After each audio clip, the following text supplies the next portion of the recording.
يحكى أن جحا كان لديه ابن في مقتبل العمر، لكن هذا الابن كان عنيداً لا يكاد ينفذ أوامر أبيه، وفي غالب الأحيان يرد عليه قائلاً: وماذا يقول الناس عنا إن فعلنا ذلك؟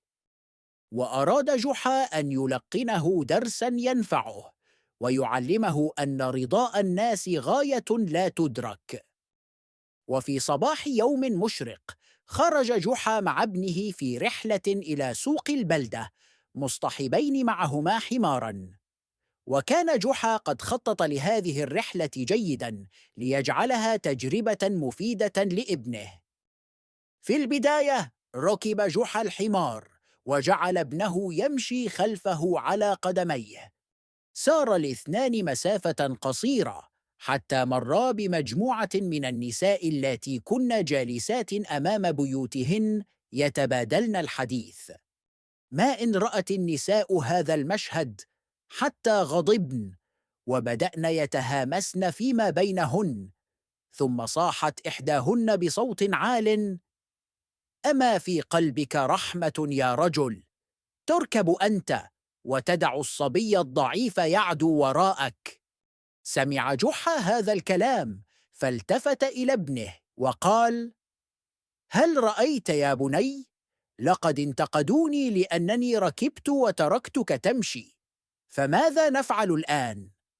فنزل جحا عن الحمار وجعل ابنه يركبه بدلاً منه، واستكملا طريقهما نحو السوق.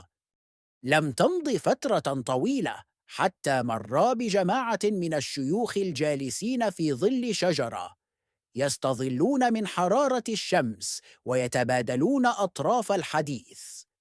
وعندما رأوا المشهد عقد أحدهم حاجبيه وضرب كفاً بكف، ثم قال مستنكراً: انظروا إلى هذا الولد العاق، يركب الحمار مرتاحاً بينما يمشي والده العجوز على قدميه تحت الشمس الحارقة. أين الأدب؟ أين الاحترام؟ لمثل هذا الفعل تفسد الأخلاق وتضيع هيبة الآباء. توقف جحا عند سماع هذا الكلام ونظر إلى ابنه مبتسماً وقال: ها قد انتقدونا مرة أخرى، فماذا ترى أن نفعل الآن؟ فركب جحا وابنه معاً على ظهر الحمار، وتابعا سيرهما نحو السوق، معتقدين أنهم قد وجدوا الحل الأمثل. ولكن لم يمض وقت طويل حتى مرا ببعض الرجال المهتمين بالحيوانات، الذين ما إن رأوا المشهد حتى صاح أحدهم بغضب: ألا تتقيان الله في هذا الحيوان الهزيل؟ أتركبانه معاً وكل منكما يزن من الشحم ما يزيد على وزن هذا الحمار؟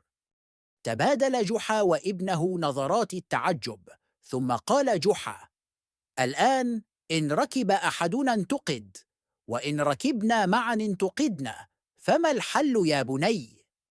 نزل جحا وابنه عن الحمار وتركاه يسير أمامهما بلا راكب وهما يمشيان خلفه. لكن ما إن مرا بجماعة من الشبان حتى انفجروا ضاحكين ساخرين، وقال أحدهم: انظروا إلى هذين الأحمقين، معهما حمار ومع ذلك يمشيان على أقدامهما وكأنهما لا يملكانه. أليس من الأفضل أن يركباه بدلاً من أن يرهقا نفسيهما بالسير الطويل؟ ما هذا الغباء؟ توقف جحا قليلاً ثم التفت إلى ابنه وقال مازحاً: يبدو أننا لن ننجو من كلام الناس أبداً، لكن لنجرب أمراً آخر. قرر جحا وابنه أن يجربا حلاً أخيراً لإرضاء الجميع، فحملا الحمار فوق كتفيهما وسارا به أمام الناس. وهنا اجتمع الناس حولهما في مشهد مضحك، وتعالت الضحكات، وبدأ الجميع يشير إليهما قائلين: انظروا إلى هذين المجنونين، بدلاً من أن يركبا الحمار حملاه على أكتافهما. حقاً إنهما لا يصلحان إلا في البمارستان. لم تمض لحظات حتى وصل شرطي كان يراقب المشهد، فتقدم نحوهما وقال بجدية: ماذا تفعلان؟ هل فقدتما عقلكما؟ تعاليا معي إلى البيمارستان للكشف عليكما. وهكذا انتهى الأمر بجحا وابنه إلى موقف لم يتوقعاه أبداً. بعد كل ما حدث، التفت جحا إلى ابنه وقال له بحكمة: هل رأيت يا بني؟ مهما فعلت فإن الناس لن يتوقفوا عن الكلام. إن حاولت إرضاء الجميع فلن تنجح أبداً، وستصبح أضحوكة بينهم.